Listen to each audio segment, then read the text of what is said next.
first, let's understand the basics of augmented reality. So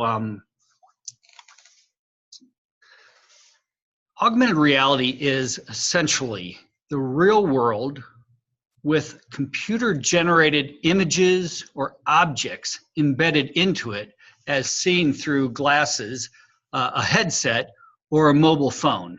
So in thinking about that, the first exposure to augmented reality that most people had was Pokemon Go. Now you might remember this.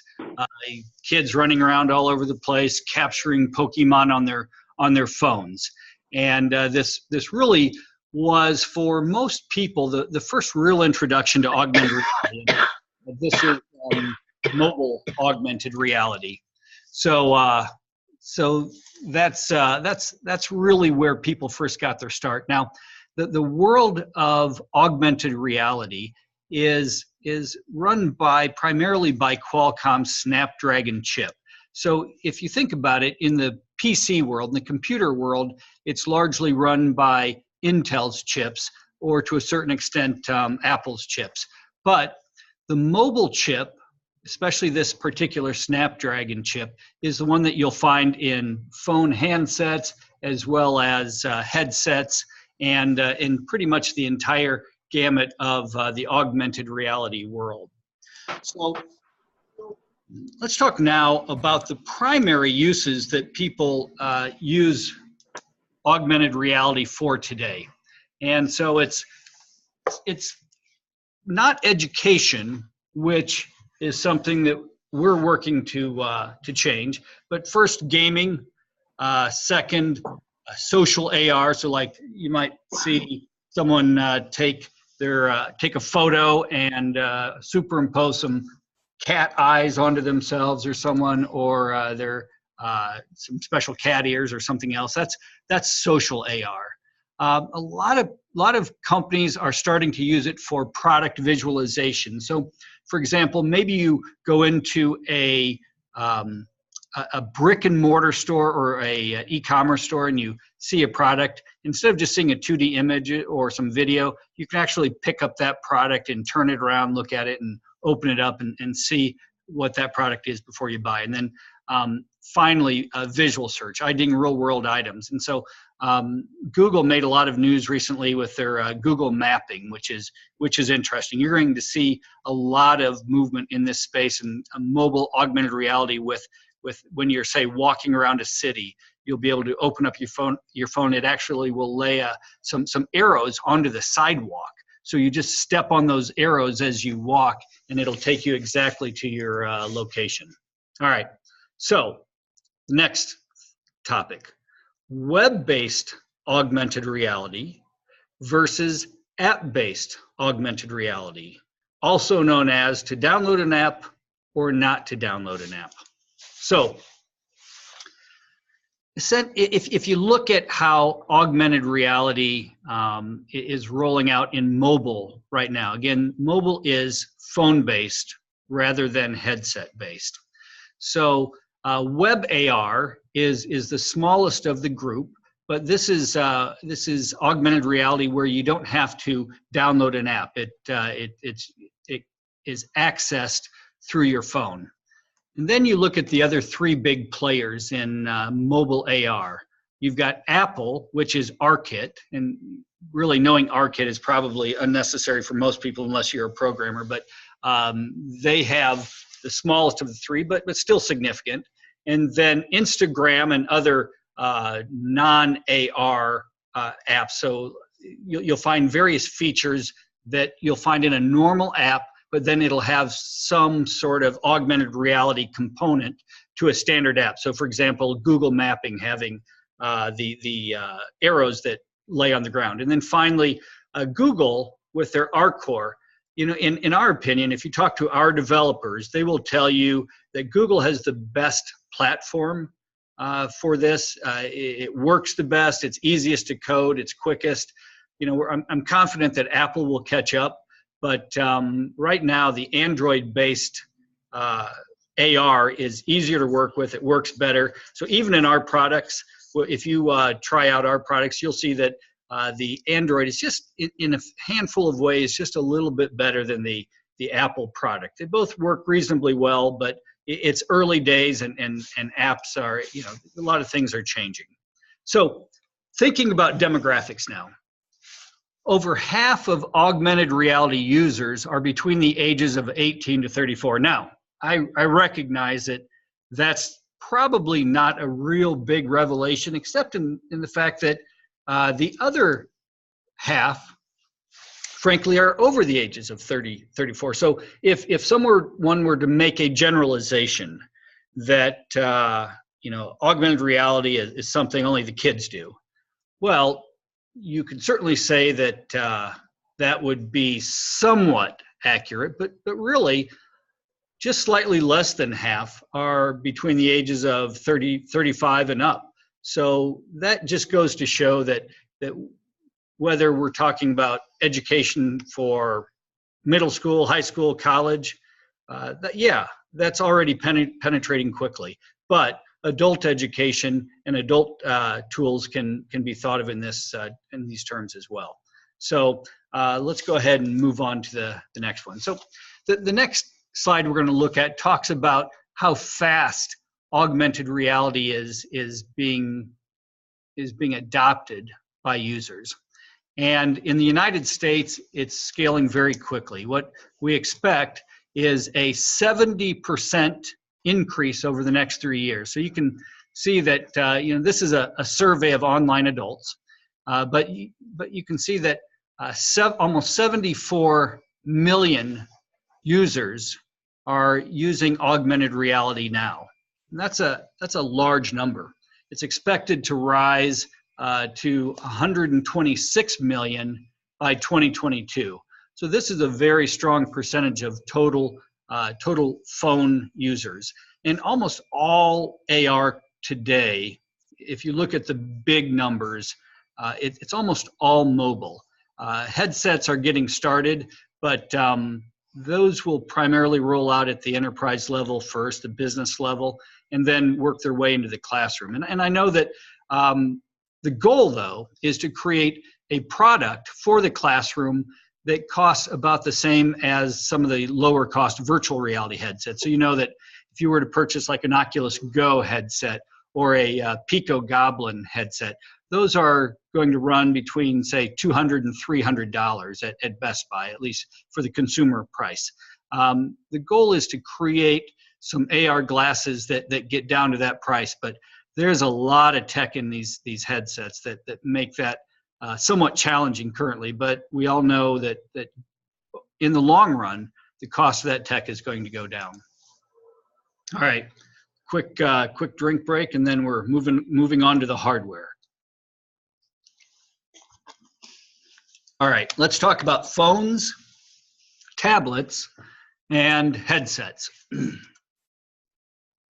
It's our belief that in the short term, over the next 2 to 3 years, phones will become the most powerful learning tool in school. And this is sort of interesting because, for how many years have schools and teachers really tried to fight the phone in the classroom? In a few minutes, Rene Gadelha will be speaking, and she's a former classroom teacher, and so she knows this whole battle. But our work and our goal is to say, okay, look, it's very difficult to keep phones out of the classroom. If they're going to be in the classroom, how do we make it a powerful learning tool? How do we integrate it into something that's useful and productive as part of the classroom experience? So we're very excited to show you some of the things that we're working on and how we think we make that happen. And frankly, how we believe that either through mobile AR or headset AR, over the next 5 to 10 years, it will just become commonplace. That naturally, just like when I was in school, we first started getting calculators introduced, and it was sort of a controversy whether students should allow calculators in the classroom. Maybe when they got rid of the abacus, I don't know. But now calculators are fairly commonplace in a lot of classes, and it's the same thing with phones. We're going to make it a useful tool. Let's move forward and think about how we do that. So first of all, in the world, globally, there are already 1 billion plus AR enabled phones.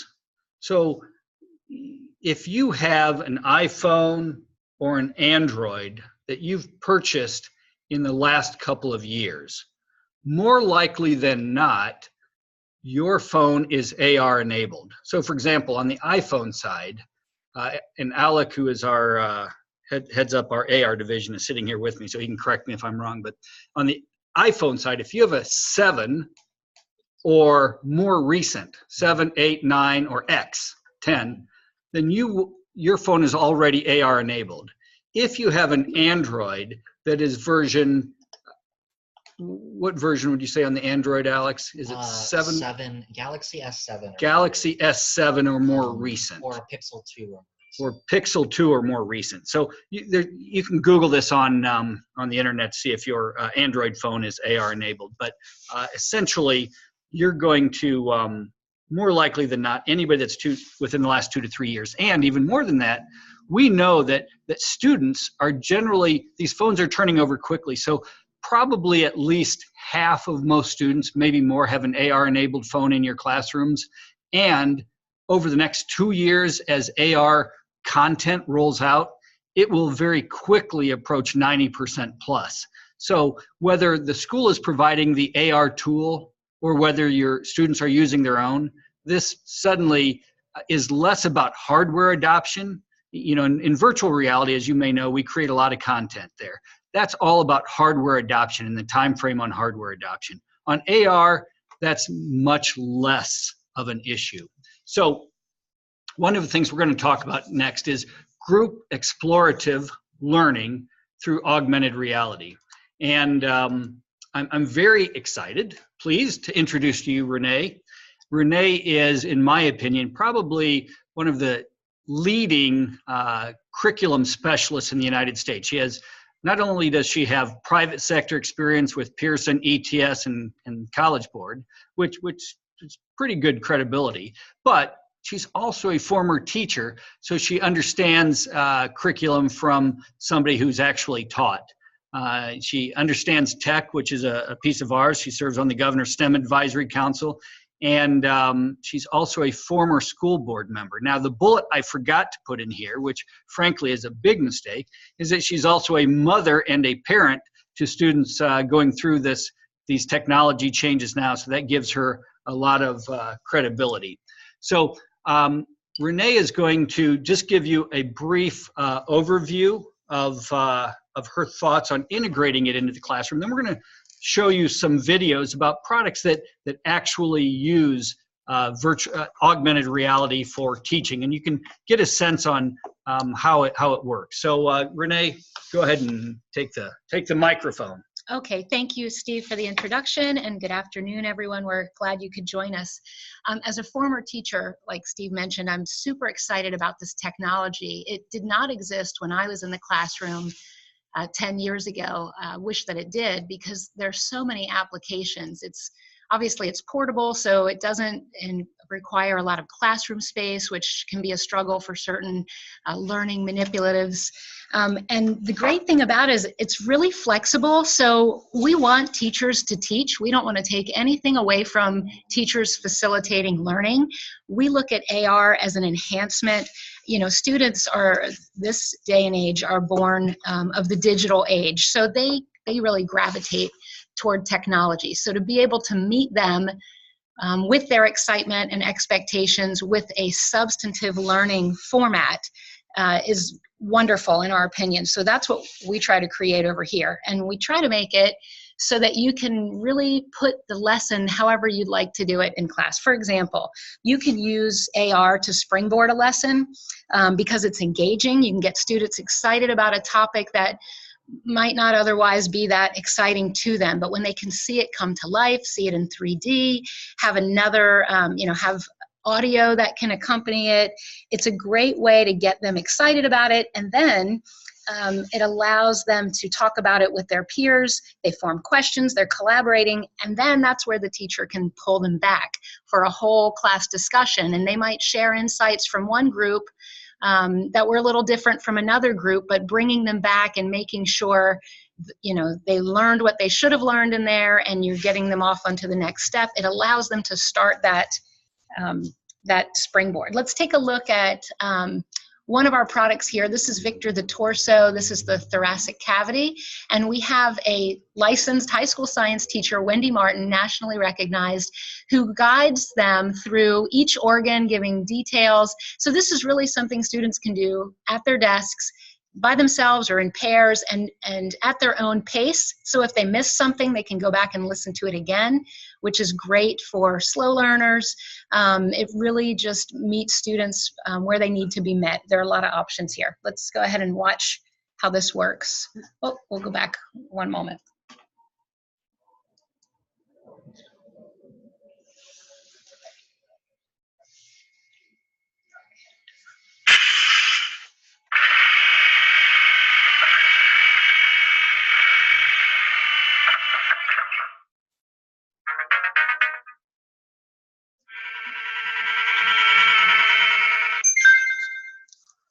The right lung is the larger of the two lungs, and it is divided into 3 lobes. Notice the shape of the top and bottom of the lung. The top of each lung is called the apex, and the bottom is called the base. The opening on the back of each lung is called the hilus. This is where the bronchi and blood vessels enter.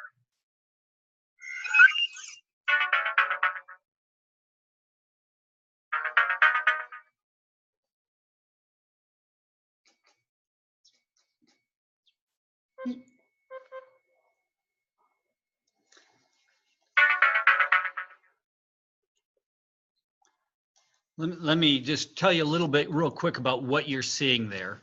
What's interesting is that what we do is we take a real world asset, an asset that can sit in the classroom, and then students can bring up their phones or a piece of hardware provided by the school, and more than one, 4 or 5 students can be there. And as they move their phones around, they can actually explore inside the body cavity. So what you're seeing here is an augmented, graphically created product with a hologram teacher laid over a real world object. And that's part of the magic of this sort of augmented reality.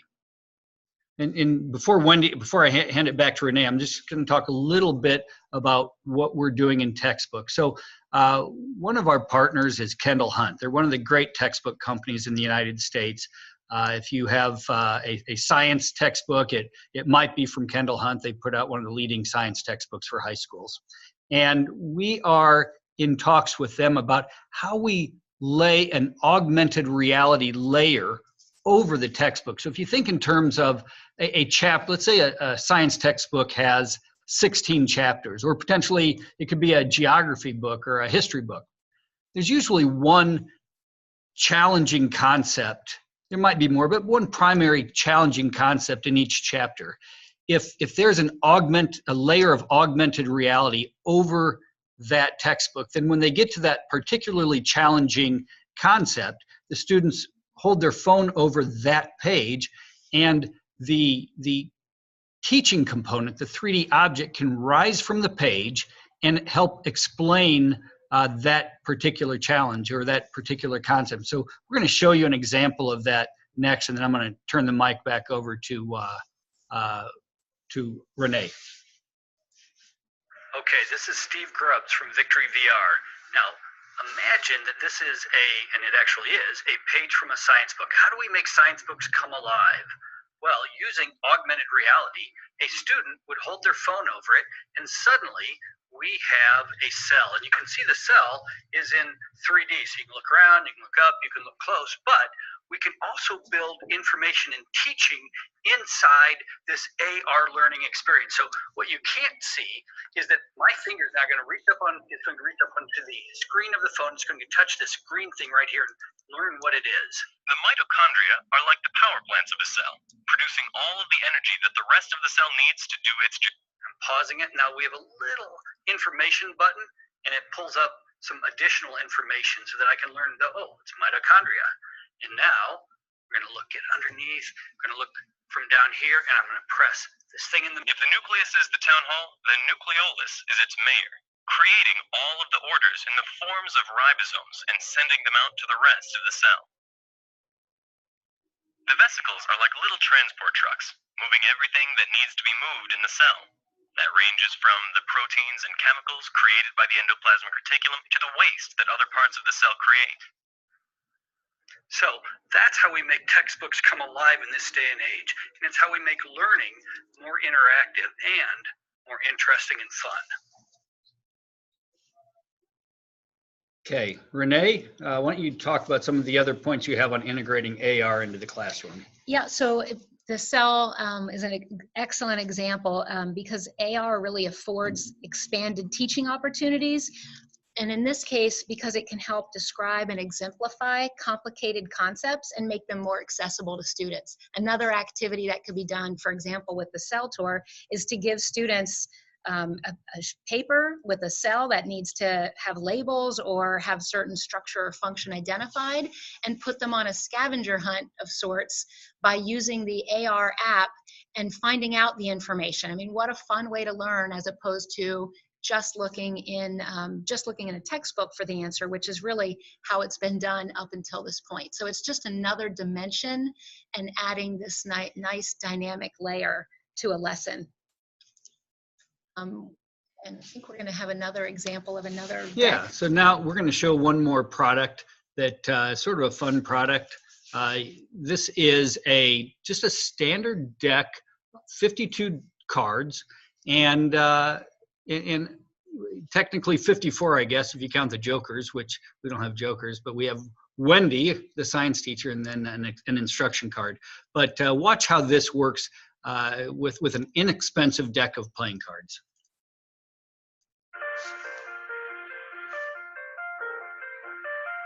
Hi, I'm Wendy Martin, science teacher, and I will be your guide in this VictoryXR Space and Planet Augmented Reality card deck.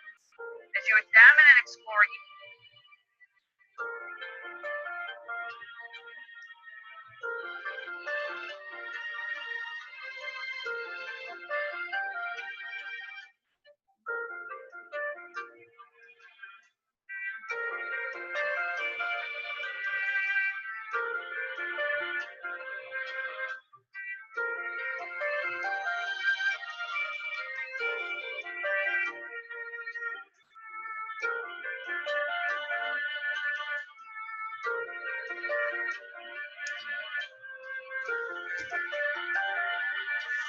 We see this as an amazing application for students. Imagine them in small groups and flipping the cards one by one and having a game of sorts of where they might say, let's, every fact we know about the earth, and then they pop the earth up and they talk about it, and they're learning from one another. Again, they're collaborating, and the teacher can use these at the end of a lesson. We talked about starting a lesson being engaging that way. You could use it for scaffolding or finishing a lesson. Not only is it a nice reward because it's an exciting way to end the lesson, it's very dynamic, but it also, a teacher can kind of give them direction on what to do or find, what the goals are by going through the cards, and then set them loose and let them kind of have that exploratory learning and play. They retain information longer when they're doing it that way, and they're learning from one another as well. So, the possibilities are infinite. This is new in the education arena, as Steve had mentioned earlier. The top 4 applications for AR don't even include education, and I think that is a stat that will soon be changed when teachers become a larger part of the audience that make up AR users, particularly when you discover how easy it is to download an app and how portable it is and how inexpensive it is. This will soon be a staple in classrooms. I certainly hope so. Renee, anything else you want to touch on? No, I'll chime in if I think of something, but I think that's it for this part. Thank you. Okay, very good. So let's talk about some of the options on hardware. First of all, we're going to talk about the various headsets that are coming into the marketplace. And so the big headset that's been around for a couple of years, the HoloLens, this is Microsoft's product. And this is a pretty cool product, but understanding the difference between VR and AR. So with virtual reality, you put on a headset, could be Microsoft's Windows mixed reality headset or the Oculus Rift. Oculus Quest, Oculus Go, HTC Vive, Pico, Goblin, all of these various VR headsets, right? With that, you are completely immersed. You can be a different person in a completely different place. All you know in VR is that which is in the headset. With augmented reality, however, you're still seeing the real world around you. You can see other people, you can see other objects, but you're also seeing something graphically augmented into that world. So you're seeing these used a lot in manufacturing and a fair amount in higher education.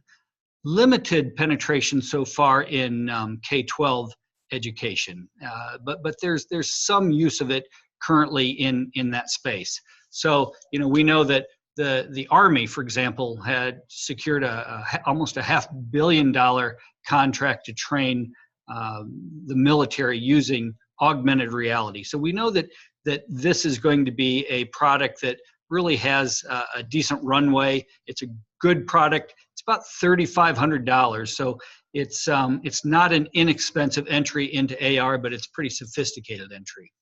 Then one of my favorite new products from a startup is Third Eye, the X2.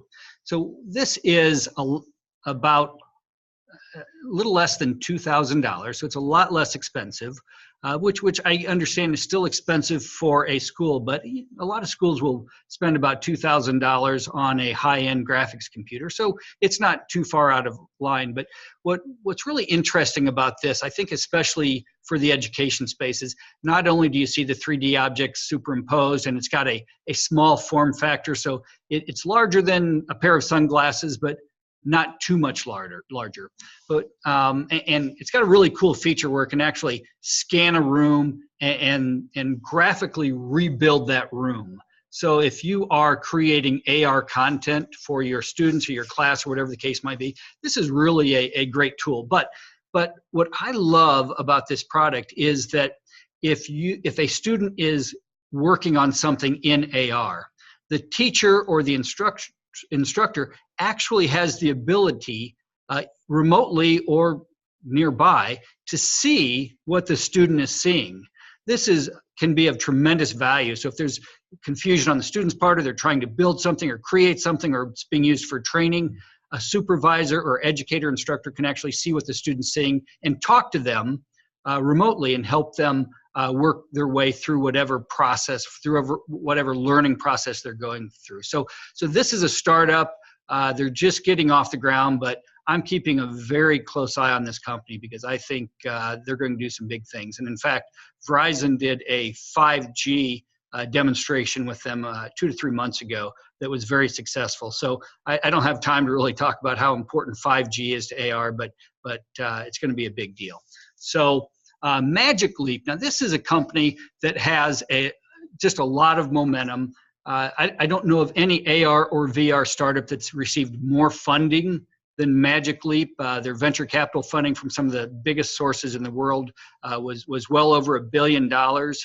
And they're creating a lot of very interesting products. And I want to show you one video from Magic Leap that tells you a little bit about what they're doing.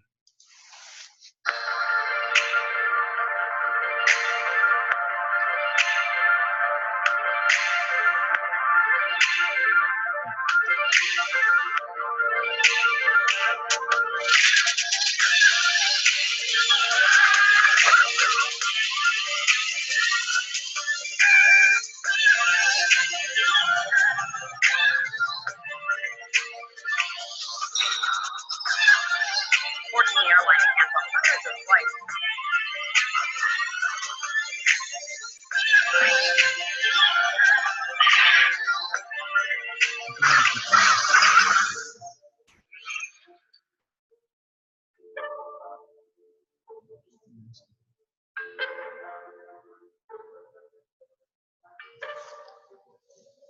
We don't have a business relationship with Magic Leap, so that's not a commercial for them. But I know that they're looking at doing some significant work in the education arena, the training arena. And so they're another company to keep an eye on and take a look at the products that they are putting into the market. I don't have the Lenovo headset in here, but they rolled out a headset about 2 weeks ago that looks like it could be potentially significant. And then just yesterday, if you look at the date line on this article, May 20th, 2019, Google just announced yesterday a $1,000 pair of augmented glasses, sort of their next generation of Google Glass. So, it doesn't have a lot of the components that some of those that we just went through have, but I think especially in the business space, you'll see some movement on this and potentially some applications in the education space. Now, let's talk a little bit about what Acer is doing and some of the others. So the Acer Chromebook Tab 10, we all know that Chromebooks have really penetrated into the American classroom. I'm sure they're in classrooms all over the world, but the most recent, the 2018 version of the Chromebook has R-Core built into it. So you can actually use the newest versions of the Chromebook for augmented reality in your classroom. So if you are a school that uses Chromebooks and you're hoping to integrate this, and that's the easiest path for augmented reality, then when your IT folks are making their next purchase, just make sure that they're looking for the Tab 10. Make sure it has R-Core built into it. And I would also say, if you are attending ISTE, drop into the Acer booth, because they're going to be demoing one of our products, I think one of our products, on their Acer Chromebook Tab 10. So you can actually see augmented reality being used at ISTE in Philadelphia next month. So pretty cool. Next, I want to talk about Microsoft. So Microsoft has the Surface Pro, and the Surface Pro also has augmented reality capabilities. And so if you come to the Microsoft booth at ISTE, it's likely that you'll be able to see some augmented reality there as well. And in VictoryXR, we will be in the Microsoft booth, the Acer booth, and you'll be able to see our products in a few other booths as well. So, for example, one of our partners is Carolina Biological. They're probably they are the single most influential and dominant company in the United States in animal specimens for dissection. We work with them on a simulation product. So come drop into the Carolina Biological booth as well while you're at ISTE. Now let's talk about teacher-created content. So augmented reality is easier for teachers to create in most ways than virtual reality. And so there are 5 different types of educational activities that you can create today in augmented reality.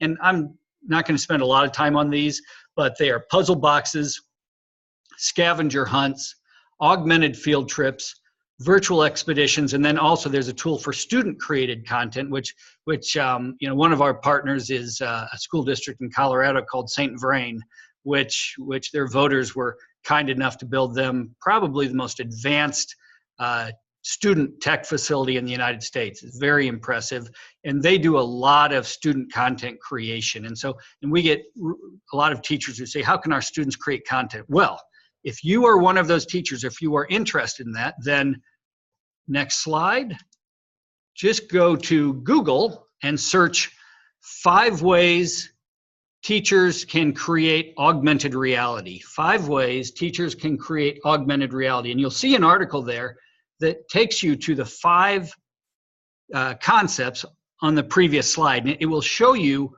where to go on the web to find the resources that help you do this, and essentially a description of how you can do that.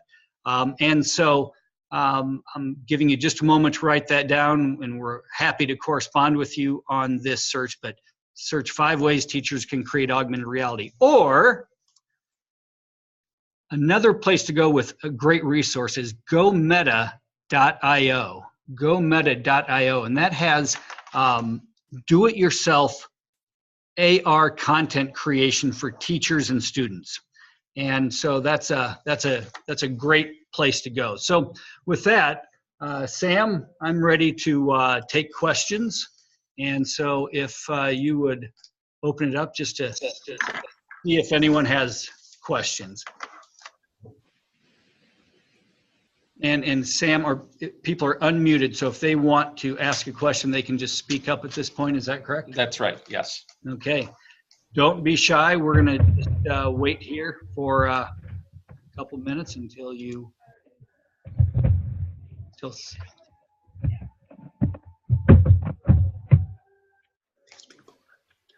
Hi. Hello. Do you have a question?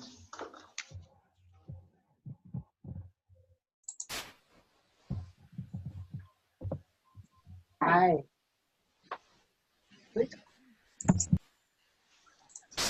All right. Well, while we wait, I'm just going to tell you, you can email myself, Steve, at VictoryXR.com, or you can email Sam at VictoryXR.com. And if you have questions, just feel free to follow up with us. We're happy to answer any questions you might have. Steve at VictoryXR.com or Sam at VictoryXR.com. And if you'd like a copy of this presentation, reach out to us and we can share it with you on Google Drive. All right, just a few more seconds left for any questions that you might have.